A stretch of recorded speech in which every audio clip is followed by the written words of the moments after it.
Hello दोस्तों, आप लोग कैसे हैं? आशा करती हूँ आप लोग अच्छे होंगे, स्वस्थ होंगे, मस्त होंगे। आज आप लोगों के लिए एक प्यारा सा मैं गीत लाई हूँ, जिसमें एक ननद अपनी भाभी से कह रही है कि मैं ससुराल नहीं जाऊंगी, मुझे वहाँ जा करके घर के अंदर रहना पड़ेगा और मैं यहाँ पे आराम से खुल के दिन भर घूमती हूँ, रहती हूँ और मुझे नहीं अच्छा लगता, मैं ससुराल नहीं जाऊंगी। तो देखिए भाभी उसकी क्या कह रही हैं, आप लोग गानों के माध्यम से सुने।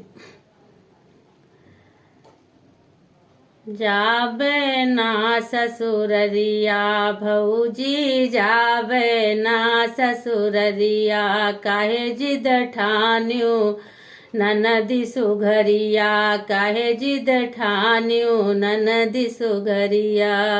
भौजी जाबे ना ससुररिया, काहे जिद ठान्यू ननदी सुघरिया। पहली पठौनी ससुर तोरा यही है, लई है ला गायौ चुनरिया, लई है ला गायौ चुनरिया, काहे जिद ठान्यू ननदी सुघरिया, काहे जिद ठान्यू ननदी सुघरिया। भौजी जाबे ना ससुररिया, भौजी जाबे ना ससुररिया। दूसरी पठौनी जेठ तोरा यही है, दूसरी पठौनी जेठ तोरा यही है, लई है सुर मायौ सुर में दनिया, लई है सुर मायौ सुर में दनिया, काहे जिद ठान्यू ननदी सुघरिया। भौजी जाबे ना ससुररिया, भौजी जाबे ना ससुररिया।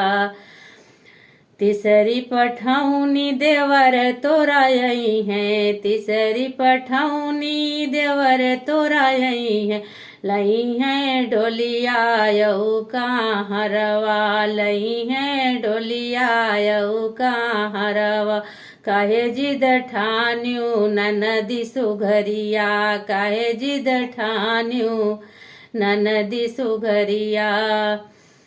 भौजी जाबे ना ससुररिया, भौजी जाबे ना ससुररिया।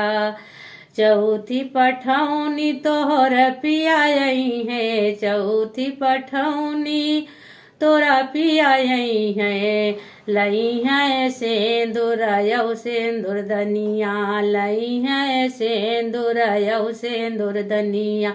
अब कैसे जईबू नाना नदिया, अब कैसे जईबू नाना नदिया, अब कैसे जाईबू ना नदिया, काहे जिद ठान्यू ननदी सुघरिया।